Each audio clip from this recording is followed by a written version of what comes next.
Hey everyone, just popping in here. I was recently nominated for an AVN award for favorite adult podcast, and I'd really appreciate your vote. So if you can go to avn.com/awards/voting, you can cast your vote up to once per day up until January 7th. I'd really appreciate your support, and thank you so much for all the support along the way. Thanks.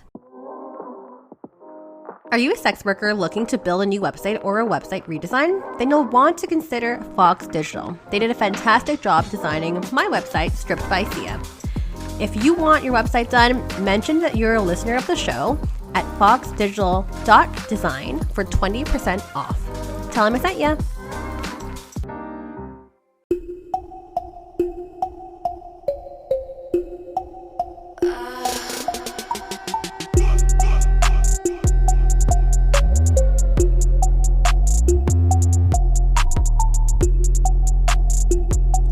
Everyone, welcome back to another episode of Stripped by Sia, your podcast for strippers, sex workers, and all the fancy naked people in between.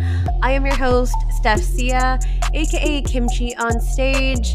I guess by the time this is released, it should be January 1st, so Happy New Year. You're still with me. That's really cool. This show has been going on for the past 3 years and a little bit, so if you are brand new here, hello and welcome.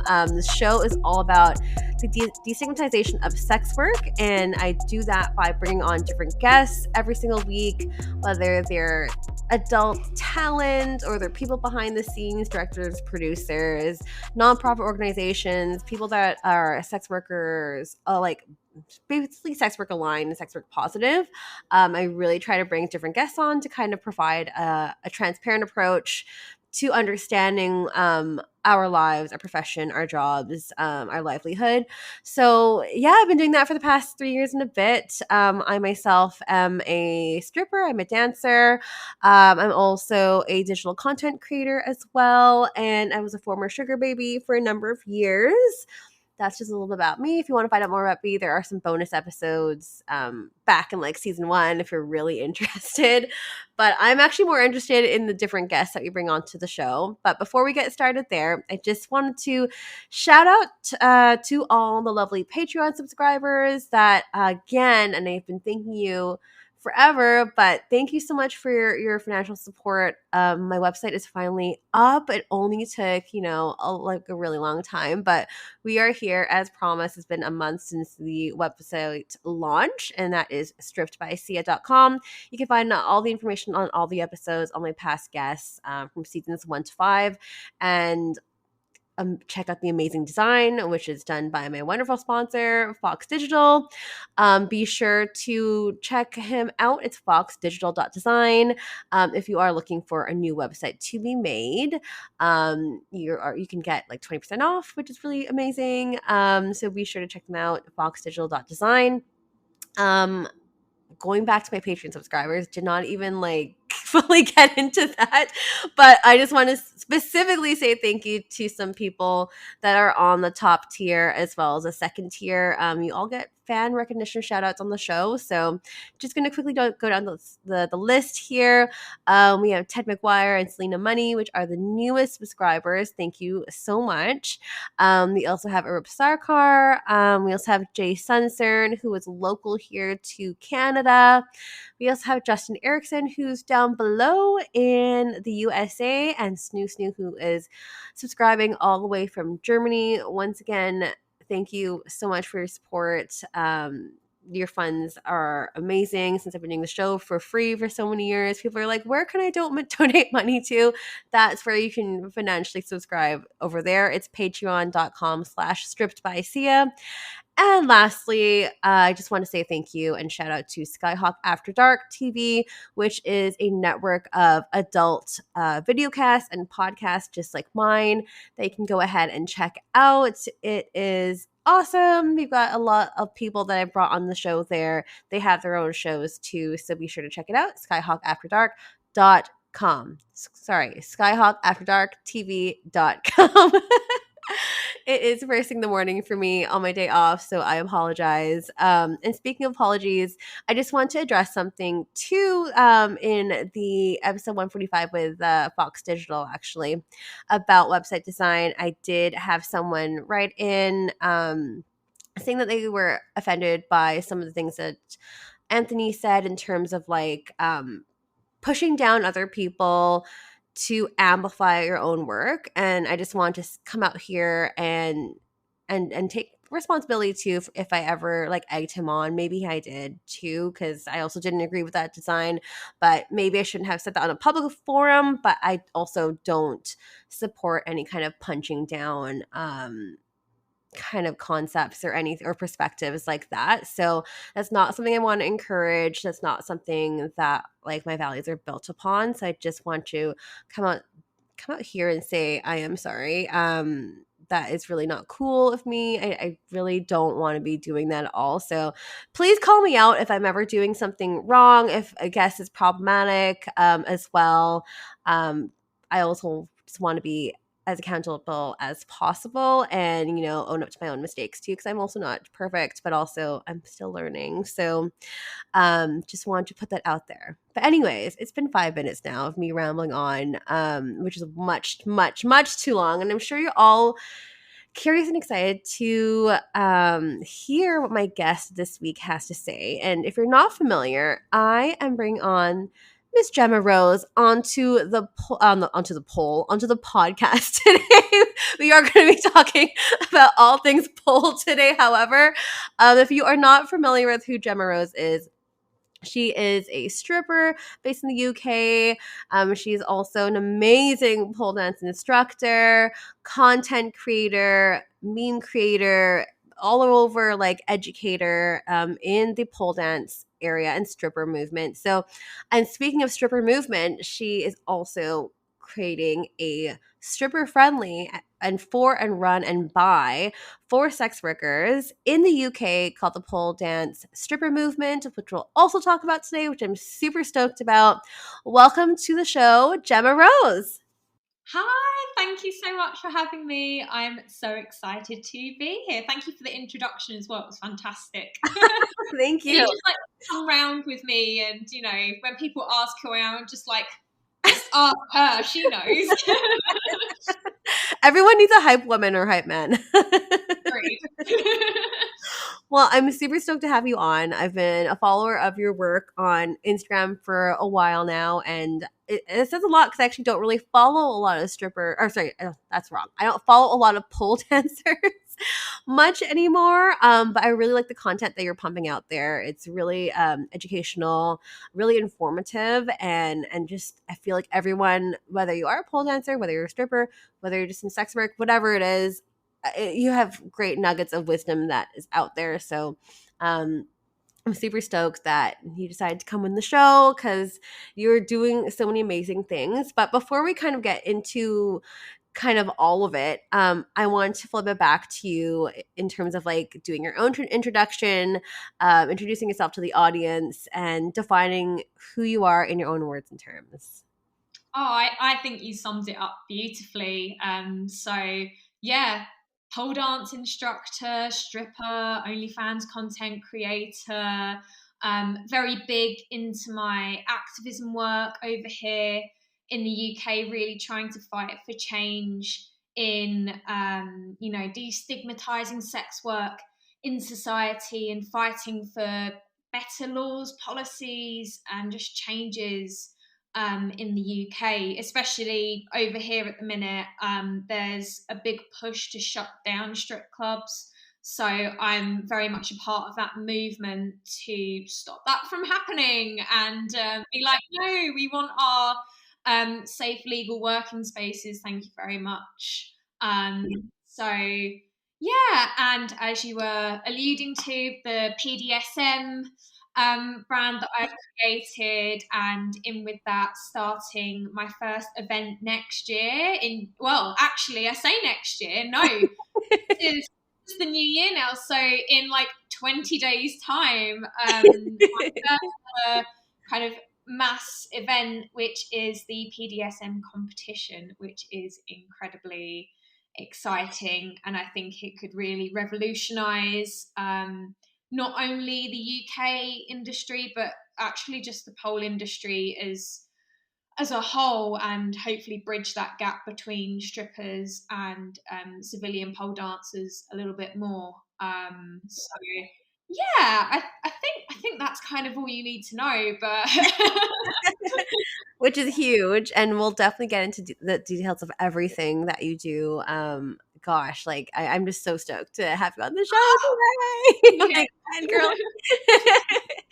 But like, where did this all start for you? Like, how did you get involved in sex work? How did you start stripping? If that was your entry into it, feel free to go off. Yeah, so I was a pole dancer before I was a stripper. I think more and more that's kind of happening in the industry. So yeah, I started pole dancing, and then I went to university, started to pole dance where I go to uni. And I was working in McDonald's at the time as a cleaner, not the most glamorous of jobs, but nor is stripping. So Very true. Very true. bodily fluids all round, in whichever job I was in. Yeah, so I was working at McDonald's as a cleaner in, a minimum wage job. And it was actually my mum that said, "Hey, Gemma, you're gorgeous and you're a pole dancer. Why don't you become a stripper?" And Your of course, mom? my mum, yes. And of course, both of us not knowing anything really about the industry, both of us thought I'd be really pretty on stage on a pole, swinging around, using my pole skills that I was really clearly good at that age. Even what I've been doing pole like maybe a couple of years at that point. Both of us were very naive to the industry, but I'm quite lucky that I loved the job for what it was. The lap dancing and the selling, and figuring out that the stage really doesn't have anything to do with it, especially here in the UK. Like, you don't make any money out off of stage sets. It's just an exploitative device from the club. Oh my So God. yeah. Yeah. So yeah, I was a student working at McDonald's and thought, yeah, maybe this is a better road for me. And then while I was at uni, I was stripping.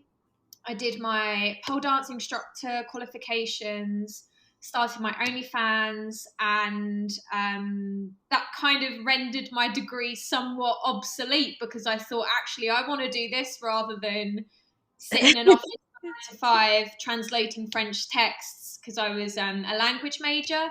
So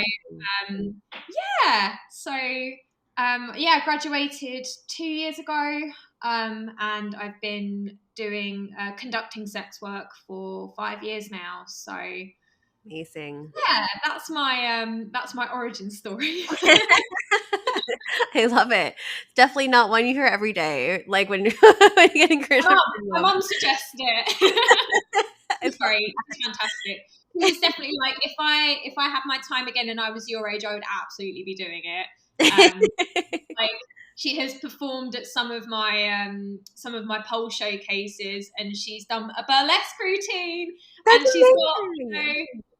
got the girls out and stuff. So yeah, no, she's great. She's a very cool mum. That sounds really cool. Oh my gosh. I wish we all had moms like that. Right? No, I'm very, very lucky.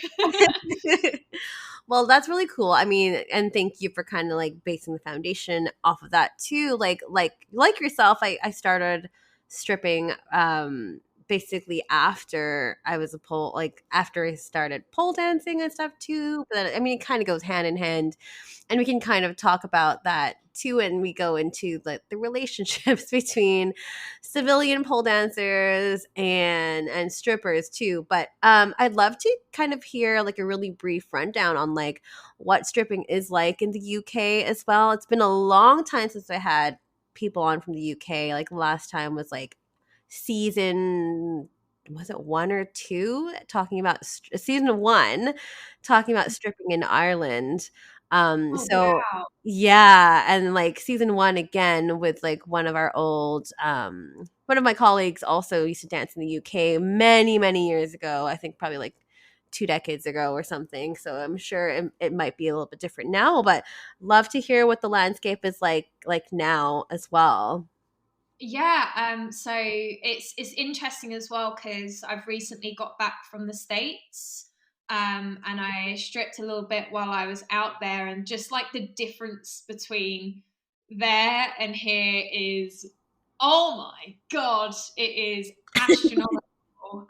So kind of making some assumptions based on that experience too, and kind of comparing that with how the UK is. So it's all private dances here, all lap dances. Like I said, you don't make money on stage. I can count on one hand the amount of times I've made money on stage.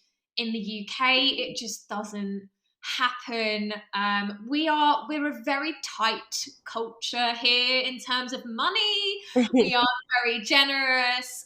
We don't tip. It's not really a thing that we do. Right. And especially because our lowest denomination is £5, people aren't exactly going to be making that rain anyway on stage. Right. Um, I think the approach is really different to strippers and sex work over here. So customers coming in, it's almost like they don't really want to know that it's your job. I know that sounds really strange, but it's like buy into the fantasy so hard that they want to get to know the real you and who you really are. Oh yeah. I know we all get that wherever you are to some degree, but like when you try and talk to customers about what you think that we're doing here, they think that we're paid to be there, which we are not salaried. It's like, no, like you're actually wasting my time and Yeah. paid right now. Um, yeah, I think that it's, especially post COVID, the market has just got a lot more difficult over here. That's probably a global thing as well, to be fair. Oh But yeah. I don't want to generalize, but yeah, like in the UK, just we're getting less and less customers coming in, less people spending decent money, and more dancers are joining the industry every night, and it's so oversaturated, it's unreal. And the clubs are really using the cost of living crisis and this kind of um, diminishing pool of customers to really exploit us even more than they ever did. They're putting house fees up, they're putting commission up, they're overbooking dancers more and more and more. So this is like a really hard profession in the UK at the minute to be in. Very, very difficult. Yeah, I mean, and considering, yeah, the cost of living crisis for sure, which is happening globally too. But I also heard there's like a gas crisis as well.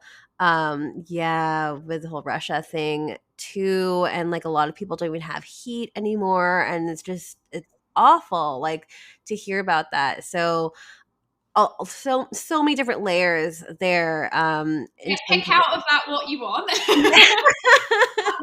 Out of that rat's nest of mess that I've just blurted at you. but it's all truth though too, and like we are going to get into later on the episode too in terms of like why you actually don't really recommend stripping to most people, and I'd love to hear those points too later on once we get into that. So hold that thought. But I would really love to hear more about PDSM, which is so clever. Thank you. It's a great name, isn't it? Amazing. I thought like this is so cheeky and fun. But do tell us about this competition that like at the time of this episode being released, it's just going to be in a couple weeks. We'd love to hear more about it. So just about PDSM in general and why I created that, because the competition is an offshoot of PDSM, I guess. PDSM is going to be many things in the coming years, and the competition's like the first thing that I'm doing with it. So kind of, it really frustrates me to see this gap that we have in the pole industry between civilian pole dancers and strippers. And, for God's sake, still seeing this bloody narrative of pole dance comes from Malakam and Indian pole and Chinese pole. And I'm just like, I know. how many times do we need to bang our heads against the wall to get the message through that the roots of pole dancing comes from us? It really frustrates me to see the same narratives, the same false narratives being projected out there. It frustrates me that othering is still such a big thing in the pole industry. Oh my God, And yes. pole dancers still really discriminating sex workers and strippers, even though you wouldn't have any of this without us. Oh my gosh, yes. So much of that. When are we a part of the conversation? When are we driving change in the industry that people want to listen to? Why do you get to wear our heels but not promote our rights? It just frustrates me massively, especially in the UK with strip clubs being shut down left, right, and centre. Yet you can just have a nice time on a pole in your studio, take your class, and fuck off, and then never think twice about what's happening to the people that gifted you this wonderful thing. Yes. And yeah, It's it annoys me. And I think, there are so many people in the pole industry who are fantastic allies. I'm not diminishing their role in, supporting our rights at all. But we need more of those people. Mm-hmm. The whole industry should be indebted is the wrong word. That's not what I'm looking for, but grateful and wanting to help us and give something back, So PDSM represents all of those things.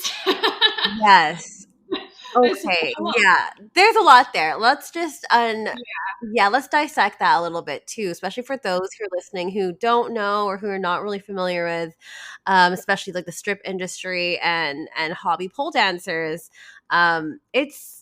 There is a really distinct divide between the two groups, and I would definitely say they are very, very separate groups, with a really small percentage of us, Gemma, like you and I, who are both strippers and who are both like pole dance instructors as well. And it's been really coming to a head over the past like few years. I know I have done a few episodes on this back in season 2, with like Jordan Kensley and Madame Novocaine on those episodes talking about this very topic. But the fact that I recorded that like 2 years ago and that we're still having this conversation is so awful. Yeah. Yeah. So like it's hard. Like I remember myself feeling like I'm part of both of those worlds and it feeling very isolating, because I'm definitely angry at some hobby pole dancers or in some studios who just refuse to understand and acknowledge where pole dancing, the sport, was born from. And it was just really, really frustrating to hear this constant like erasure of voices, and denial, straight up denial for certain studios, like not even offering any heels classes, not even offering any acknowledgement of like the sensual basis and origin that it came from. But yeah, talk to us about this interesting relationship, because like it's really, really difficult to sometimes swallow, especially because like both of us were born out of the pole dancing sport side of things and then became strippers too. But I'd love to hear your thoughts on this whole thing. I'm totally on the same wavelength as you, and I think it's just exhausting to be having these same conversations again and again, and people not listening, and just the sheer lack of education around the subject as well. And it does not help with how censored sex workers are, especially on in an online sense, and that makes it all the harder to get the truth out. And I think it's interesting as well, like, because you're a pole dance instructor as well, and when you get, it's especially beginners that come to the class, and I think I just have to remind myself they don't know any better. I'm here to educate them. Yes. And just like taking a breath and having that patience with people, and coming from a place of understanding, because I was there once. Like, when I first started pole dancing, I was anti-stripper, I was anti-sex worker. My studio very much was homophobic, and like, I need to appreciate where I have come from and how I have grown, and now it's my responsibility to pass on the same education that I received as well. I have to always remind myself of that, because I need to think, look where you were and look where you are now, and people are capable of changing and listening and opening their hearts out. um Obviously not everybody is going to have an open mindset like that, but I always try and approach it from a place of understanding when I get students come into my class, and maybe they're a bit unsure about the link between pole dance and stripping, or I thought it was a sport and I'm here for fitness and da da da, and or like, I could become a stripper now. Yeah.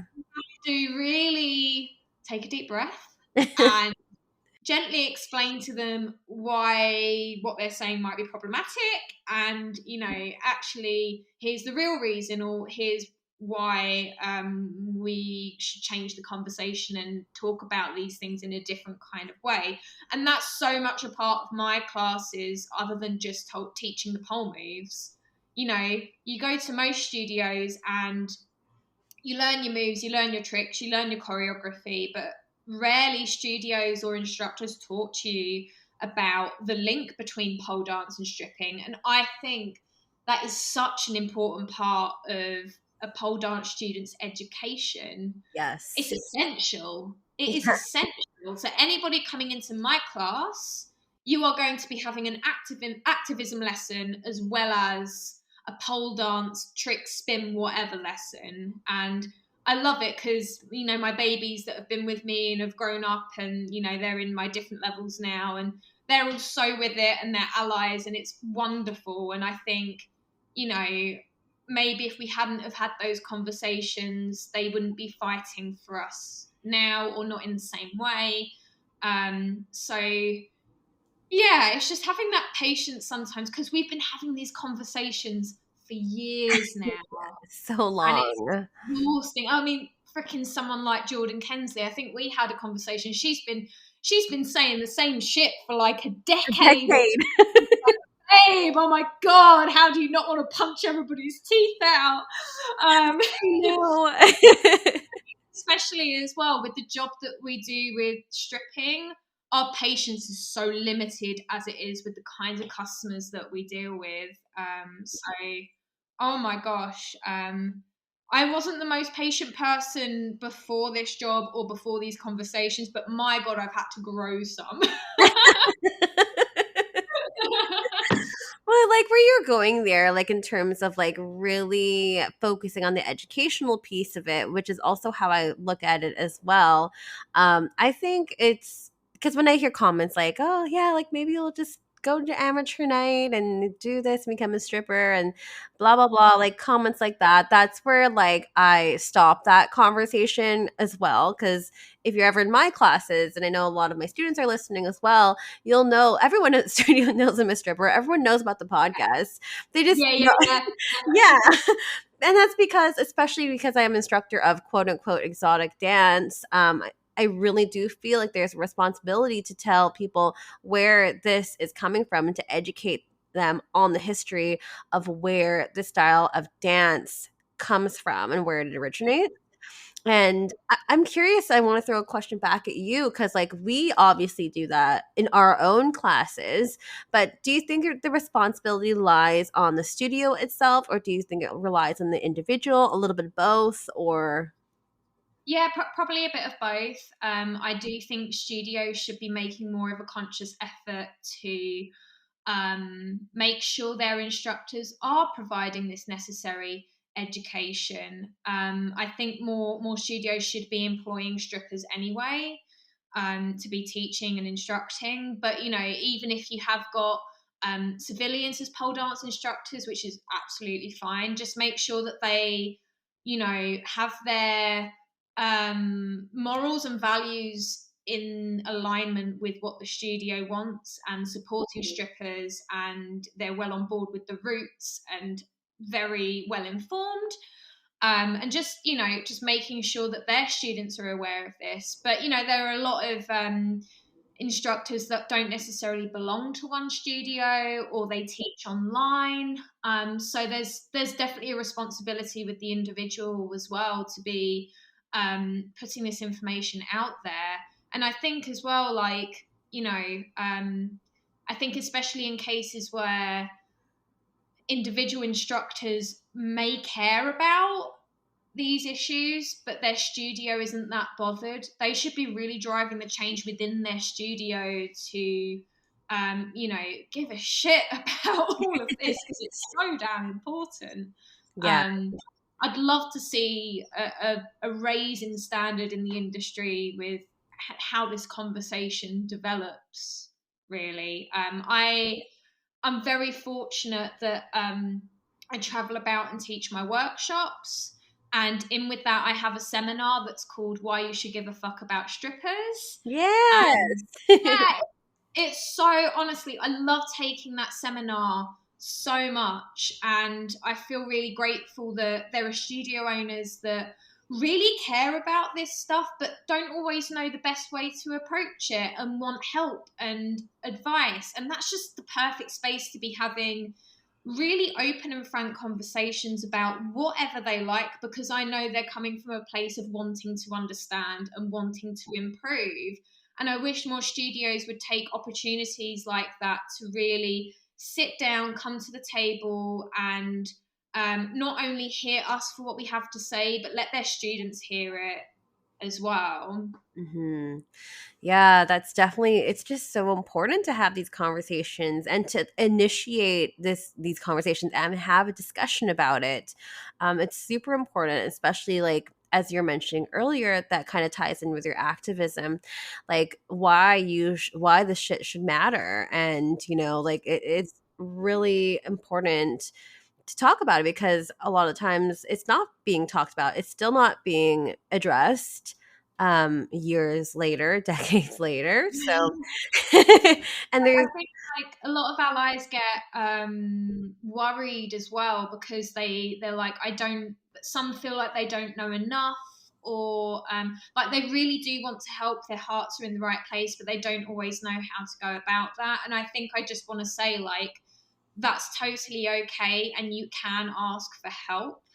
And you don't have to know everything. Like, yes, I think just really, you know, in classes or in studios, making your values aware, like that you do support strippers. And if students ask you a question that you don't know, that's fine, because you're going to find out someone that does know the answer to that. And you know, it's absolutely okay to not know everything, and that we're all on this learning journey together. I don't know everything about sex work and sex workers, but it interests me and I care enough to educate myself when I find topics that, you know, I'm not actually too clued up on. yeah. No, I'm the same way too. Like I always come at from like a learning perspective because like Mm-hmm. I've been doing this show for like 3+ years and I'm still learning. I don't know every corner of like the sex work industry. It's just so Oh, vast. God. And that's why I bring experts on that have this lived experience, that have had like built a career out of it too. And like I think that's also just me being responsible too, in terms of like I know I don't know everything. So here's a person that can like tell it like it is, you know what I mean? So I mean, going back to PDSM and going back to competition, because I really feel like we need to have that initial conversation first, jumping around. But yes, tell us about this brand that you're doing. You said you're kicking off with a stripper friendly competition that's run by strippers too. So please tell us all the details. So PDSM was born out of really a lot of the things that we've talked about, and me wanting to provide that space for a union between strippers and civilian pole dancers, and to really put strippers back into the center of the pole dance narrative, where we feel we're so erased and taken out of it quite a lot of the time. And I thought a competition was a really good place to start, because I have personally experienced is discrimination the right word? In some aspects, in terms of like regular pole competitions, or in reference to Yes, that. regular, and even sometimes the sexy ones. I'm not gonna lie. Yeah. Um, like I think I've had some pretty bad experiences in quite a lot of pole competitions here in the UK, all round. Some from just a general competitor, things that should never happen in a competition, and then some things from a stripper aspect, like why am I being penalised or not recognised for something that is at the heart of what this should be about. Um, so, I think I got really frustrated as a competitor trying to decipher really vague mark schemes with very limited criteria. And Yes. then when I go to compete, like for example, one competition, I was in the intermediate category, and I had a crescent moon in there. I know we all have different names for shit. Does that move make sense to you? Yeah, like going to a layback and then kind of arching your back. Yeah. Yeah, that's fun. Yeah. So there was nothing in the criteria that would have, and I would say that's an intermediate move. I would classify Yeah. that as an intermediate move. Me too. Um, there was nothing in the criteria that would have suggested that that wasn't okay, because it said cross knee release is allowed, and also I think like 3 points of contact, but cross knee is allowed. So cross knee is allowed, and then 3 points of contact. We should be all good. No, I got penalised for that, because the judges had a separate list of illegal moves that competitors didn't have access to. That doesn't make any sense. That's the competing industry, especially here in the UK. It doesn't make Oh sense. my god. It's like, I think there's so much bias when it comes to judging, and every competition except mine and one other in the UK, as far as I'm aware, do not check their judges. Like judges don't apply. Judges are chosen off of their previous accolades and their star status. And Oh. like, what the fuck is up with that? You could be the best pole dancer in the world but not know how to judge.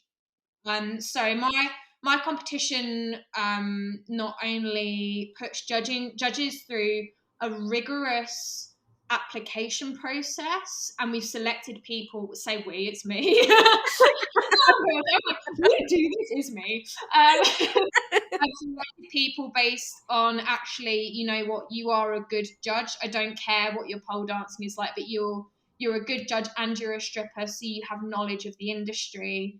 Hiring those kinds of people, and also hiring a moderator to try and mediate any other bias that may come up, and that is unique to PDSM. I've never seen a competition that does that, and I think that is so important. So yeah, I wanted to provide better criteria. Our criteria is so detailed. There's no grey area in that for interpretation. You know exactly what the judges are looking for, and the competition is looking for. I've worked on this handbook with my judges, who are all strippers. Every single person I'm hiring for PDSM is a sex worker. And it feels so good to like finally have a platform where I can pay these people and empower these people and give strippers jobs. I'm just like, this is Yeah. so good. So it's really, as well, like I feel like the general vibe sometimes when you go to pole competitions, it sometimes I feel really alienated as a stripper Mhm. because we're either not talked about or we're talked about in a very performative way. Right. There's never any, so sometimes, for example, competitions run raffles. Well, why aren't you donating to a sex worker charity? Yes. Keep on saying sex work is work, but do you actually really know what that means, and Yeah. how are you showing that in your model of your competition? Because I don't see any way that you are promoting sex worker rights other than saying a throwaway phrase. Yep. I Yeah. don't know. And sometimes I just get a vibe when I've gone to competitions and I really don't feel comfortable as a stripper. And I don't know. It's just a weird one. And like, for example, I've competed in like stripper style categories, but people on the judging panel aren't Strippers. strippers. Yes. Oh my God. I'm like, how are you qualified to judge what I am paid to do for Do. people? And actually, in your feedback, you've really missed my style entirely, because you're saying you don't want me to be all slow and slinky, but that's what my stripper style is. Ah, God. So yeah, I'm just like coming here all aboard, full speed ahead. Like, this is the change that we want to see. This is a space that celebrates strippers. This is the space that puts strippers at the heart of everything. Mhm. It's actually a fair platform for both strippers and civilian pole dancers, because there's a lot of competitions in the UK where if you're a stripper, you have to enter pro. I don't agree with that. Like, why? What? We don't even make money on stage. Why the fuck are you putting us into pro? You Yeah. could have been a baby stripper for a month and you have to enter pro against people that are paid to perform all over the world. Like, how is that fair? It doesn't make sense. It doesn't make sense. So that's why in my competition we've not got levels as such, because I think that's, Mm. regardless of the stripper issue, I think that is so hard to judge what level someone should be. Because Mhm. okay, you've been a pole dancer for a month, but you've been a gymnast for 10 years, so Mhm. you can do shit that most of the other beginners can't. So is that fair going to beginners? Or say you've been an instructor for 20 years, but you've only taught beginners, and that's really where your personal level is. Why do you have to enter instructor? Yeah. I think that's a whole global thing that Thing. needs to be sorted. So I've gone with a genre-based competition to totally mitigate the Nice. level issue that we Good. have. So, yeah, it's based on the style of stripper style that someone is performing. It doesn't matter how the difficulty that competitors are presenting. It's just about you, your movement, and the criteria really reflects the core of authentic stripper style and what that really means. I Mhm. really lacking in a lot of the sexy competitions, because even those that are potentially more geared towards being authentic, it's not necessarily in a weighted mark scheme that makes sense. So like, what's the most important part of stripper style? Stage presence. So Yeah. triply weighted in most of our mark schemes, as it should be. Yeah. You don't get that in most competitions here. So No, same here in America too. Like, I yeah, mean, judging in general is very subjective, but then if very people nice. but then if people don't have any experience in that field, I just question that, and that's like a lot of people. I feel like a lot of people nowadays, especially with this past year with a lot of competitions coming back up, and I personally know a lot of strippers that have entered these I want to say pole hobbyist spaces because I also have felt like isolated in some of these competitions as It's a well. really hard thing for me to be able to describe Yeah. because I know that my stripper friends feel the same if they have that intersectionality between stripping and pole dancing and they go to pole competitions. But trying to describe how I feel at a pole event to someone else as a stripper, it's really hard for me to get across that feeling. So I'm glad that you kind of understand what I mean. Yeah, like I don't know, like maybe it is because like and I don't know, this is my own kind of description and maybe it's a bit different than yours, but like with my friends that are like strippers only because they haven't had any formal quote unquote pole training and people are like, "Oh, what studio are you from?" and blah blah blah and like I dance here and I've been dancing for this many years and blah blah. Like that is creating some kind of separation in my opinion and in my experience too. So it's been interesting navigating through those spaces. And I remember at like the kind of the end of my pole competition journey, which is like back in like 2019, 2020, before the pandemic, I was already kind of starting to withdraw in terms of like, nah, I don't really want to participate in these competitions anymore.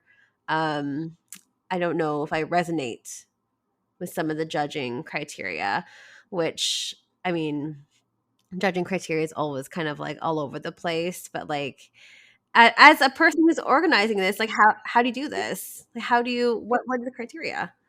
Yeah, I mean, it shouldn't be all over the place. It shouldn't be vague. It should be really specific. And that's what I have done, or we, my team, have done with our criteria. Like, you want to know what lines and form mean? Here's a whole paragraph of what we exactly mean when we're talking about lines and form.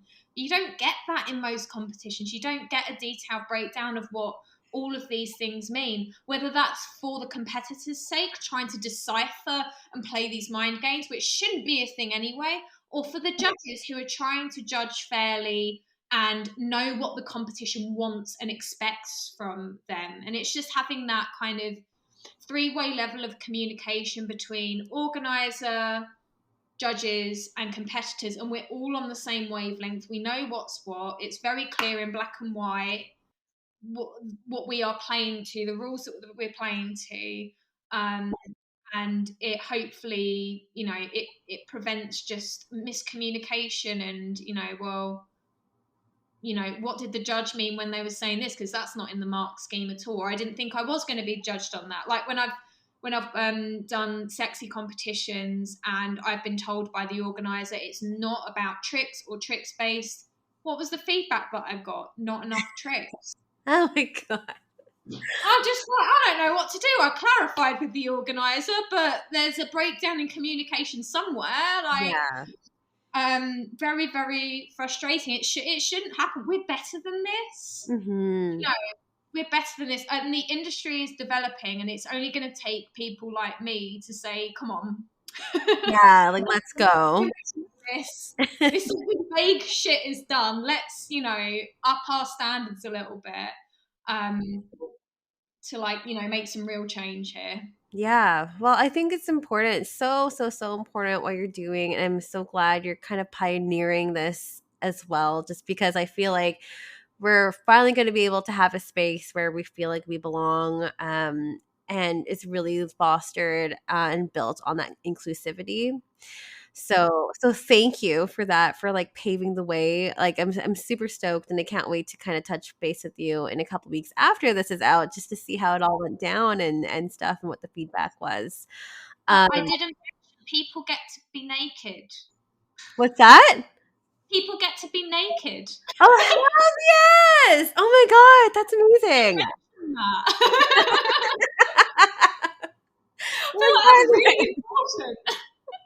Very important. Oh my gosh, I love that. Oh my gosh, I wish we had something like that here. Fuck the whorophobia. Like, Yeah. if your pasty falls off, who fucking cares? Let's get the nipples out. Yes. Yeah, Yes. and that's what stripper style's about, like showing your bits and how you present your bits and Yeah. shit. So yeah, we get to get naked. I'm so excited. Awesome.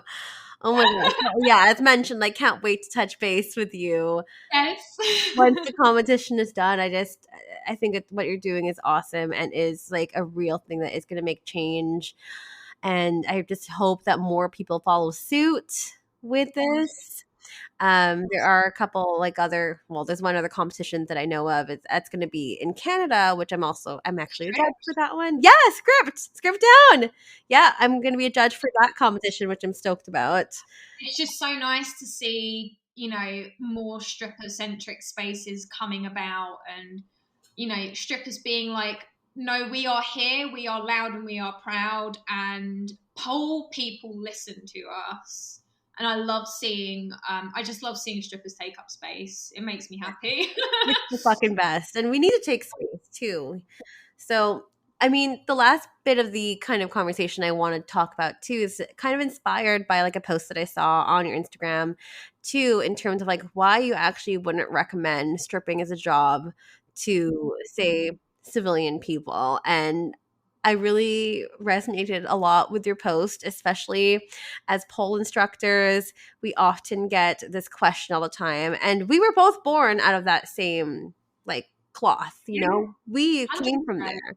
So I would just love to hear like why you wouldn't recommend this line of work to the normal, quote unquote normal civvy person out there. I'm going to get my post up just so I don't miss anything, because I feel like everything I said was really important. It was really important, and I totally get it on so many points, because we always get our students, especially I've had so many students ask me like, "Oh, how like I'm thinking about, stripping and quitting my job and becoming a stripper." Oh my god. Oh my god. Yeah, And I'm like, please just keep your job security for now before you fully commit, I please. know, and I'm like, in this economy, I'm like, "Oh my god." I know. I'm like, what the fuck are you doing? But I yeah, want to tell please you, stop. please stop. I'm like, "You haven't quit yet, right?" Yeah, please. Yeah, and like you get it so often, like, females that come into the strip club and they're like, oh, this looks like fun. I I know. want to do what you do. Just like, Uh, no. Why wouldn't I recommend anybody for becoming a stripper? Like, first of all, like, I do love what I do, and I think many of us in the industry, as frustrating and as hard and as awful as it can be sometimes, like, I do love my job. Like, when someone isn't being a dick and I've made money that night, I love giving lap dances. They're so much fun. They're wonderful, but there are many reasons why I wouldn't recommend people to do it. So yeah, I mean, it's very, very precarious work. Your income is never guaranteed. You don't know if you're going to make really good money, or you walk away with nothing or less than or less nothing. than nothing. Yeah. You pay a house fee, and more often than not these days in this economy, those minus nights are happening more and more often. And like, even just making minimum wage is hard now. It's really hard. And I think people look at things like strip talk, and Yeah. I'm just like, Uh, I get some dancers may have that experience in some parts of the world, maybe having that experience, but that is mostly not real, and it's yeah. glamorized. Yes. It's just not the truth for most of us. And I think, I think people seeing that really get bought into the idea of easy money,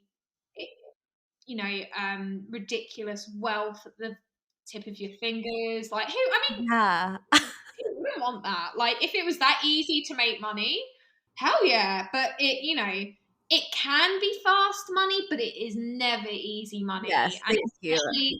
especially in this economy, making that kind of money is very, very slim chance. Very far and few. Very far and few indeed. I think the lifestyle that we have to lead is fucking toxic. It's Yeah. toxic as fuck. It's to, actually live and do this job, it takes a very specific kind of person to be able to deal with what we deal with, from things like the long nights and unsociable hours. Being a night owl is really, really hard. Like, it's really depressing to never see daylight. Mm-hmm. And like, whenever it's really difficult to have any kind of relationship with anybody, whether that be partners, friends, family, because whenever they want to do something, whether it's the evenings, weekends, special days, that's where we make our money. Yeah.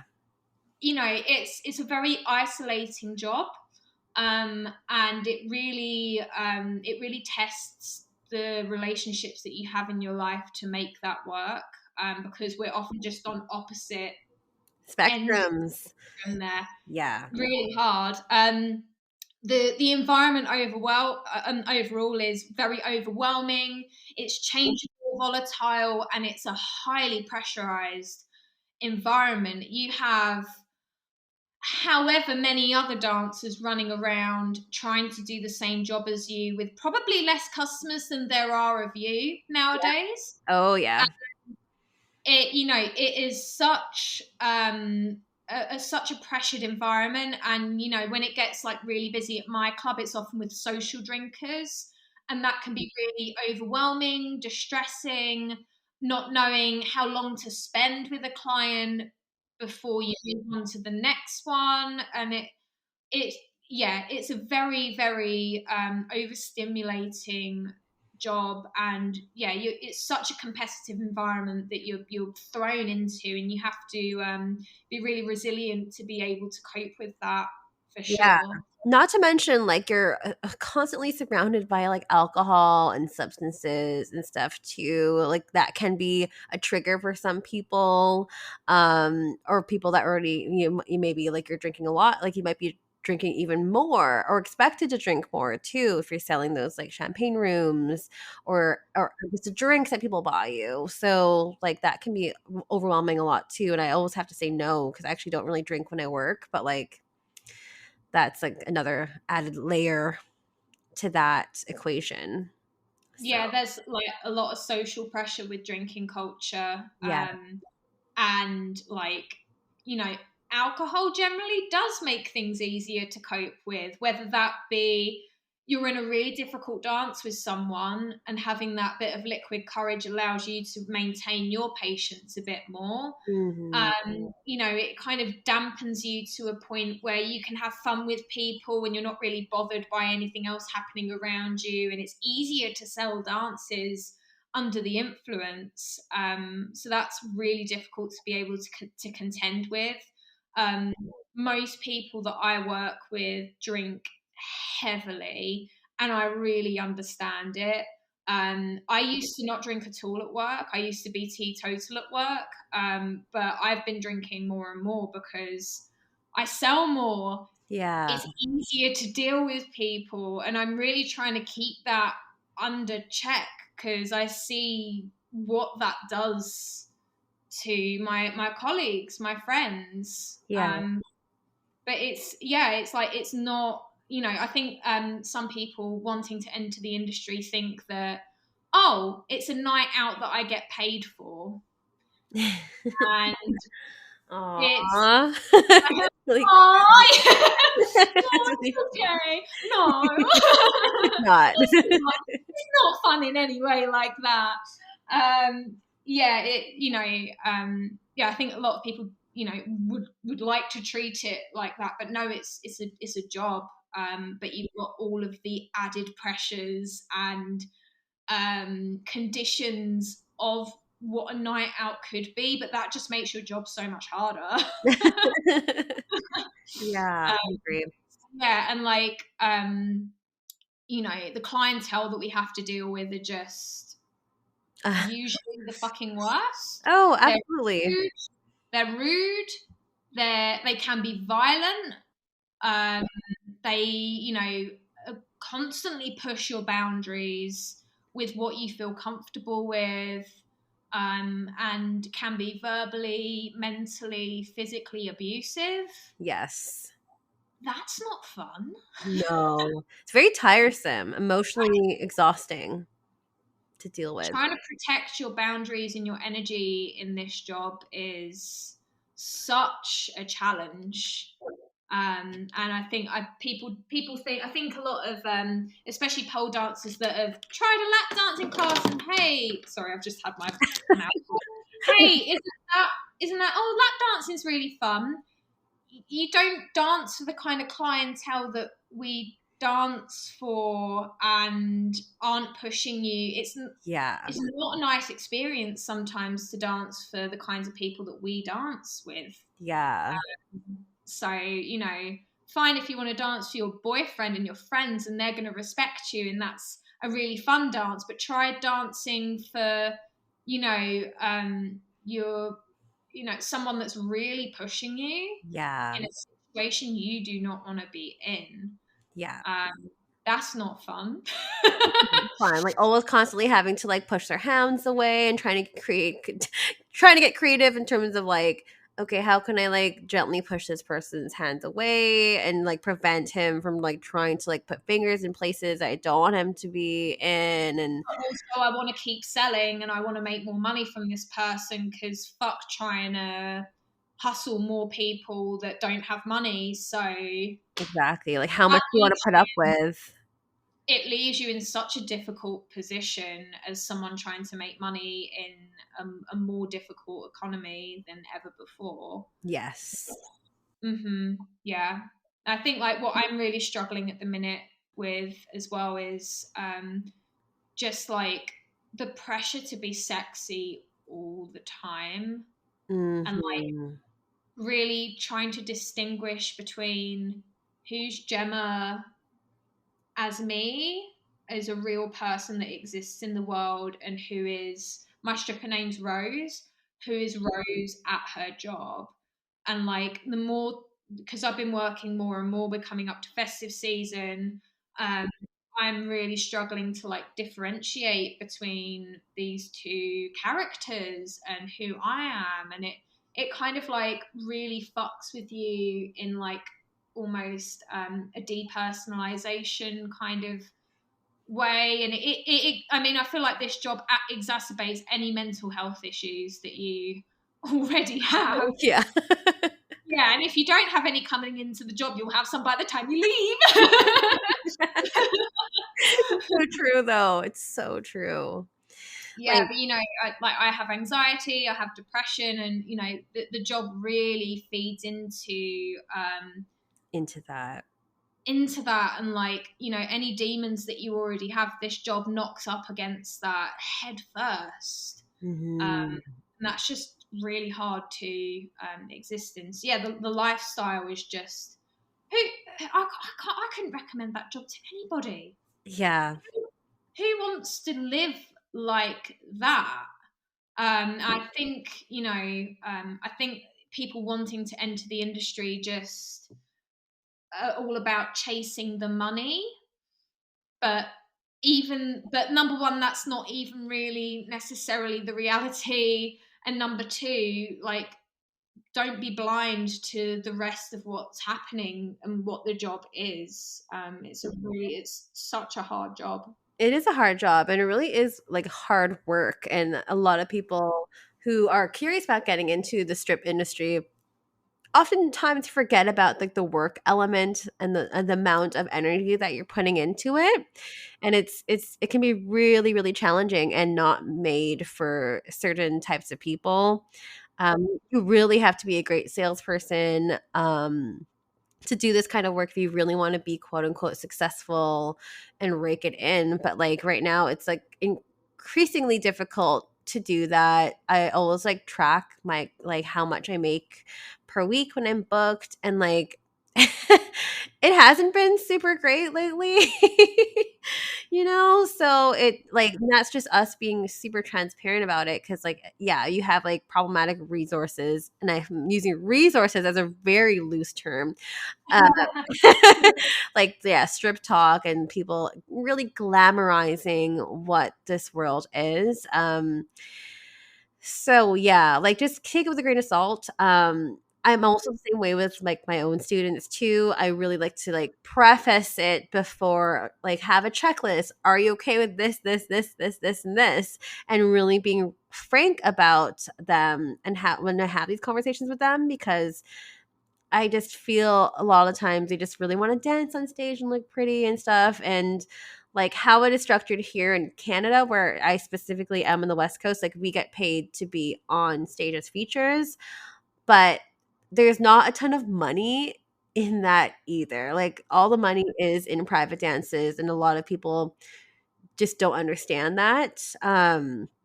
So I just want to put that out there, which I've said before, but people are still asking. So here you go. It's important to like I think I worry that when I have these conversations with people, they think I'm being like gatekeepy or like stay Mm, away from what I do. But I'm really just trying to kind of, people can make their own decisions and own minds up, and they'll do what they want to at the end of the day. But like, I'm just trying to give people the opportunity to understand what the job entails before they get into it and before they find out for themselves. yeah. And like, I have some of my colleagues now that were interested in stripping and have tried it or do it now.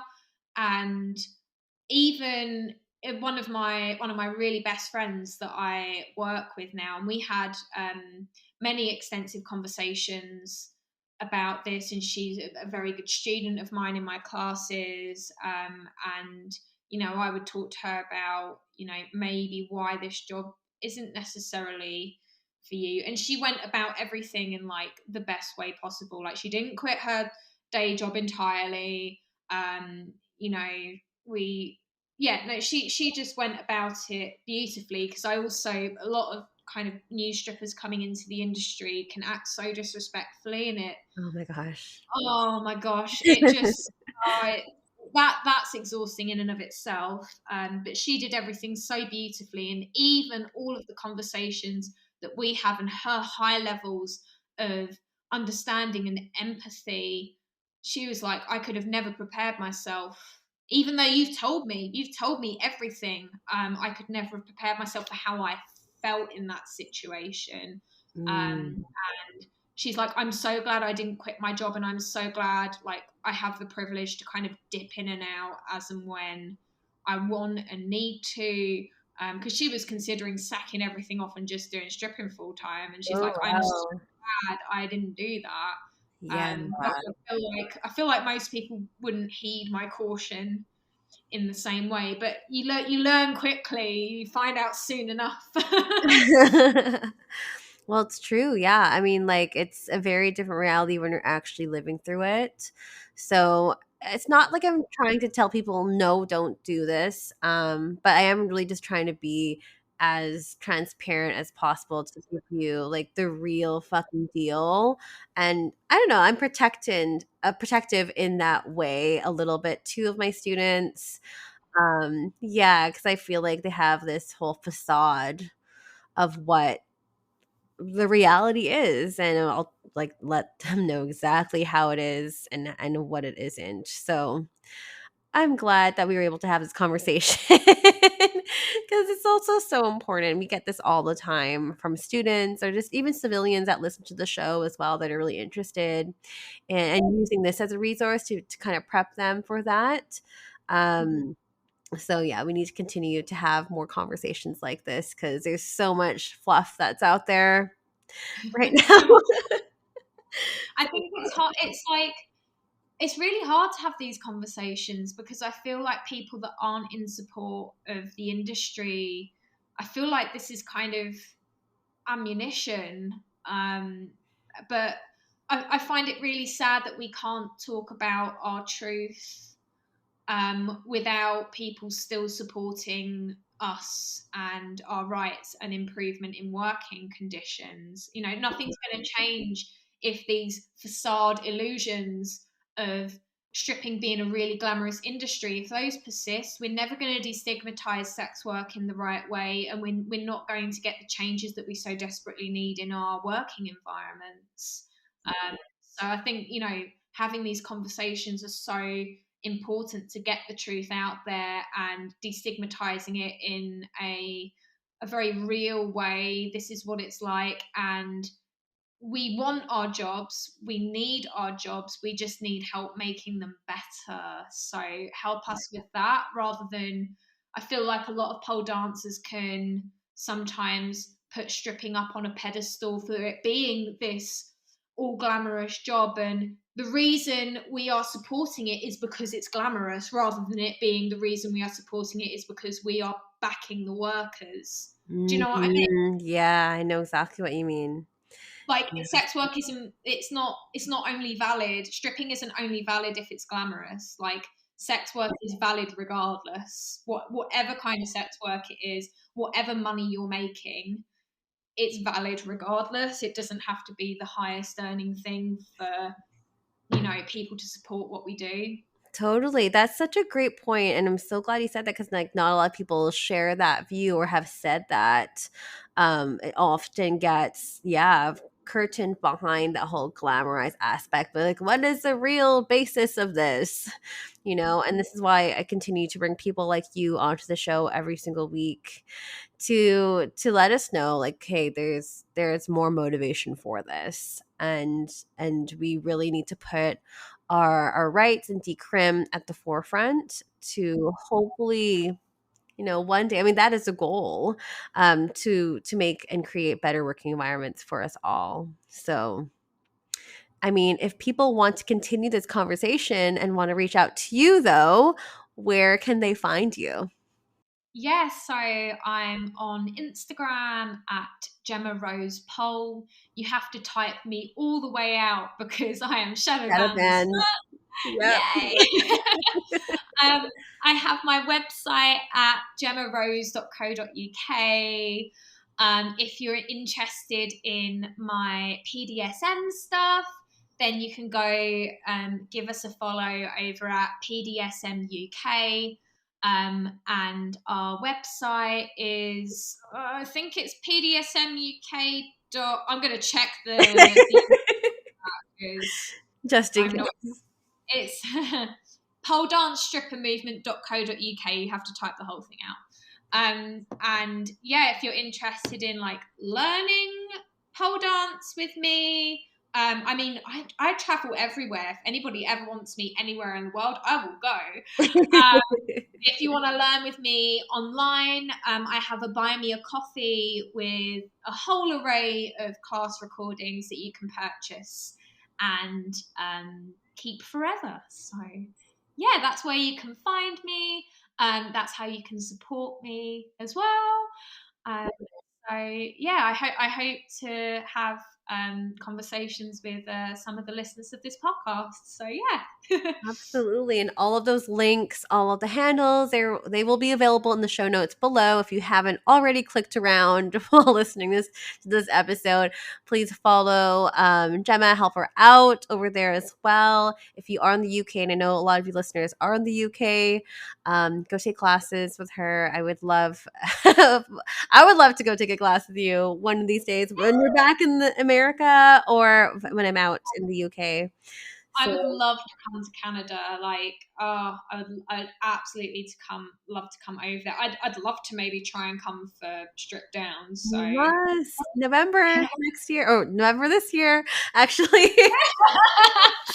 Number 3. But for everyone else listening at home, it's Stripped by Sia. That is on all podcast platforms. If you are listening in Apple, I appreciate a 5-star review and an actual written review if you have the time, if you like the show. Also on Spotify, rate 5 stars if you'd like. I mean, rate however you feel is accurate. I'm not going to dictate what rating. I mean, I like to manifest the 5 stars, but 5 stars. and that really just helps like more people discover the show with visibility and whatnot. So that would be super appreciated. If you do want to support me in a financial way, there's my Patreon. As mentioned earlier, it's patreon.com/stripped by Sia with prices as low as $4 US. And If you want to be on this, $4. it's $4 $4. love and appreciation for this wonderful person. Thank and you. So Thank you. It's not much. It's not much. And if you do want to be a guest in the show, my new website is up. So strippedbysia.com. If you want to pitch yourself, do that. I'll determine if you're a fit for the show. And if you want to reach out to me, have more feedback for me, good or bad, I read them all. It is Stripped by Sia on Twitter and Instagram. And new episodes every single Sunday. So I'll chat with everyone next week. Thanks a lot, Gemma. Thank you so much for having me. Thank you. Bye. Bye.